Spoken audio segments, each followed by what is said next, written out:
Close enough. I am reading the Gospel reading, John chapter 15, verses 9 through 17. That's on page 878. As the Father has loved me, so I have loved you. Abide in my love. If you keep my commandments, you will abide in my love, just as I have kept my Father's commandments and abide in his love. I have said these things to you so that my joy may be in you, and that your joy may be complete. This is my commandment, that you love one another as I have loved you. No one has greater love than this, to lay down one's life for one's friends. You are my friends if you do what I command you. I do not call you servants any longer, because the servant does not know what the master is doing. But I have called you friends, because I have made known to you everything that I have heard from my Father. You did not choose me, but I chose you. And I appointed you to go and bear fruit that will last, so that the Father will give you whatever you ask him in my name. I am giving you these commands so that you may love one another.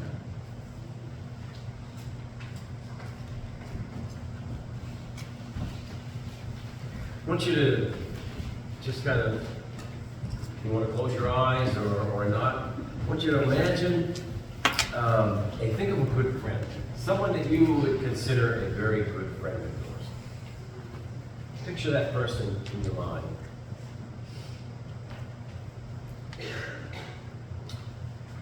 When did you first meet them? How did they become such a close friend?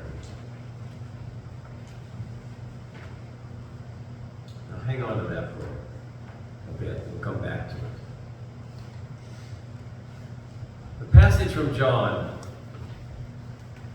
the Gospel of John, as opposed to the letter of 1 John, the first reading we read this morning. The passage from John's Gospel is describing some of the things Jesus said to his disciples as they gathered and sat around a Passover meal for the last week of Jesus' life. This was his final opportunity, Jesus' final opportunity to try to help the disciples understand what was about to happen and to prepare them for the work that they were going to have to do. This is one of those passages that has sometimes created some real confusion in the lives of Christians and people of faith. In fact, this one passage amongst what Kathy just read for us, has caused many to question their faith, and it's been the reason why many people have lost their faith entirely. Up to this point, the disciples had been merely followers of Jesus. That's what the word disciples means. They'd been his students. He was their rabbi, their teacher. And that evening, in the upper room, he began explaining that everything he had been doing and talking about came down to one thing. And that was love. It comes down to love. Just as God had loved him, he has loved them. And now the number one commandment they are to obey is to love one another. Now, while this sounds very reasonable to us, it would have been a bit to swallow for those gathered around that table with Jesus that night. For you see, the first century faithful Jew had a long list of commandments. And those commandments had points and they had subpoints under them. And then, in addition to these, there was a long list of penalties, long list of steps that you had to do for the priest in order to be forgiven for breaking those commandments, which many of them, which included giving the priest, temple, large sums of money. Hundreds and hundreds of list of all the commandments and all the things they had to do. And Jesus is saying now, it comes down to one thing. The disciples were kind of confused by this because without forgiveness, without following the commandments, and without forgiveness, you were unclean and you could not participate in the normal activities of the temple. And now their rabbi is saying to them, it's as simple as this: love one another. That was a big paradigm shift for them. And Jesus complicated things even more by saying that from this point on, by following following this one commandment, these disciples were no longer disciples or servants, but they were Jesus' friends. I do not call you servants any longer, because the servant does not know what the master is doing. But I have called you friends. This was a significant change in the relationship they had with Jesus. And then Jesus goes on to say, and I appointed you to go and bear fruit that will last, so that the Father will give you whatever you ask him in my name. It's that last part that causes a lot of heartache, I think, sometimes in people's lives. Because he says, so that the Father will give you whatever you ask him in my name. But wait a minute. God will give us everything we ask for if we ask for it in Jesus' name. Since we are no longer servants, but we are now Jesus' friends, he will do this for us? Really? Wow. That's what John says. That's what it says right here in John's Gospel. Wait a minute. I'm guessing that there are more than a few of you gathered here this morning who have spoken some very sincere prayers at times, asking for something very important, like the end of an illness, or the healing of an injury, or the healing of a relationship, or a new job, or a decent meal. We've prayed these things while sitting at hospital bedsides, in funeral homes, in rooms in a house or a home filled with the dark and quiet that comes after a painful argument. We've said these prayers while we've watched children who have no food, no bed, no home. And these prayers sometimes have been met with silence, no answers. So based on what John says, if our prayers haven't been answered, does it mean that we have not lived up to our part of the deal?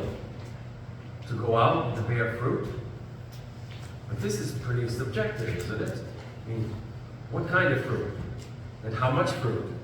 Some of us have spent a lifetime doing everything we can to bear fruit, to be good people, to help others, to love those around us. Yet when we ask in Jesus' name, there are times when nothing happens. Well, some will find an answer into this by creating another bunch of rules that have to be followed, promising that they will then result in enough fruit to get your prayers heard. But Jesus didn't say there were any other rules.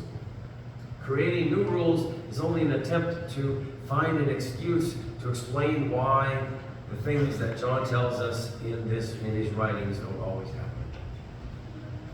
In plain and simple terms, if John says our prayers will be answered if we ask them in Jesus' name, why aren't they always answered? If Jesus is a friend, which is the basis for the whole thing, why doesn't he act like a true friend and keep his promise? Now, some of you are thinking, oh boy, Neil, you've gone off the deep end. How are you going to get yourself out of this? Well, so some of you might say, this is kind of harsh. This is kind of harsh, Pastor. In fact, a fellow in the first church I served, after a sermon, something like this, he'd often say, well, Neil, that one stung today. I think this is inappropriate to hear from a pulpit, but it is a question, let's be honest, it's a question that we have asked many times, isn't it? And in many cases, it is for some the question that breaks their faith. God made a promise to answer our prayers, but doesn't seem to keep it. What kind of a loving God does that? Well, some argue that God does answer every one of our prayers.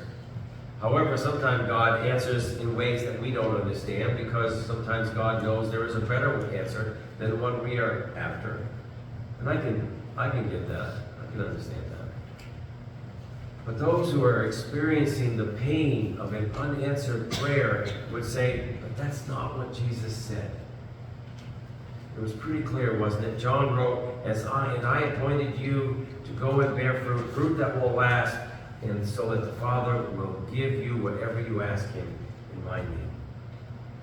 doesn't say, unless God has a better answer. Again, what kind of a friend makes a promise like that and refuses to keep it? Now, I want you to go back to that friend you thought of at the beginning, when you first started.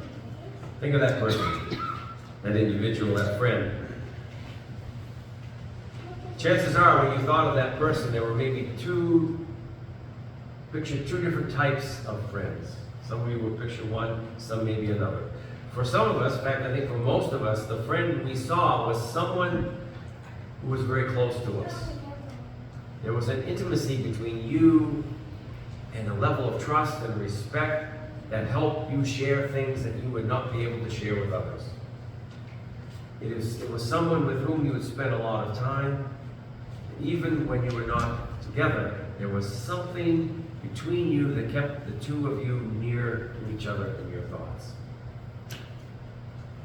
This friend became a real part of your life, and in a very real sense, life would just not be the same without them in your life. This was a friend who kept promises they made with you unless it was physically impossible to do.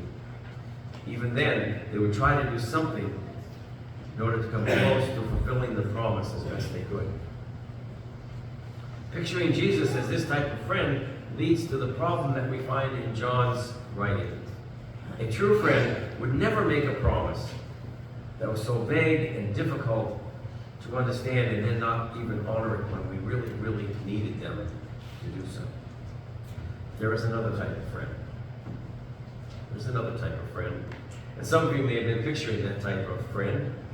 Someone more in the line of this friend, type of friend. In fact, it may be just this second sort of friend that John was thinking of as he wrote his gospel.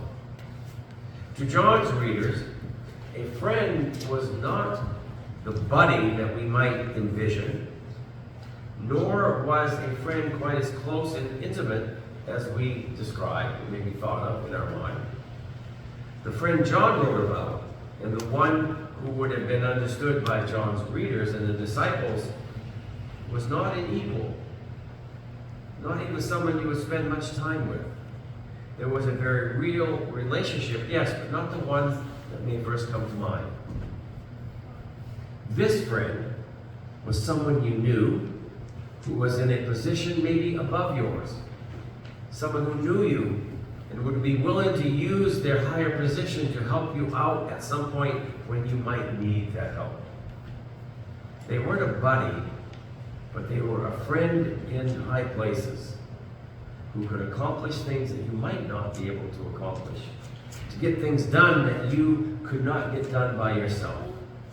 You didn't hang out together, probably never shared a meal, but this friend was a connection to something beyond yourself. Some of us probably have these types of friends as well, even if they weren't the one who first came to mind. Perhaps they were in a higher role at your workplace. Maybe they have some political position. Maybe they have more established place in your career path, or in some position that has access to abilities and resources that you don't have. You might never call them up just to hang out or chat about the weather. They probably aren't among your Facebook friends, but they are there and they have offered to do what they can do to help you out if you ever need it. This was the friendship Jesus was describing to his disciples. It's not the good buddy version of Jesus that we sometimes sing about.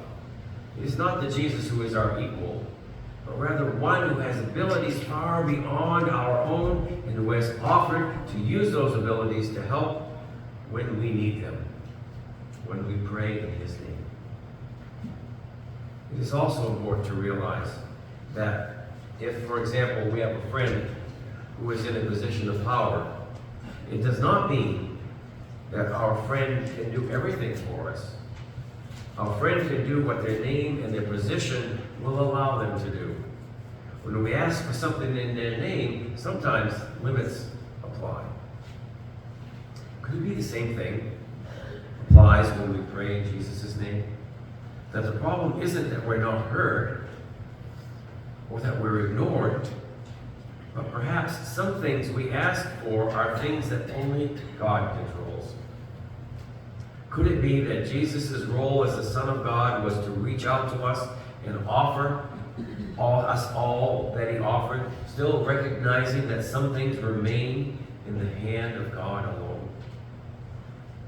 Could this be the reason that sometimes Jesus wept right along with us when the pain became so unbearable? If we can only understand that having Jesus as a friend means he is some kind of a buddy or pal, and the only way he truly is a friend is if he gives us everything we ask him, we're going to be disappointed. We're going to be hurt sometimes.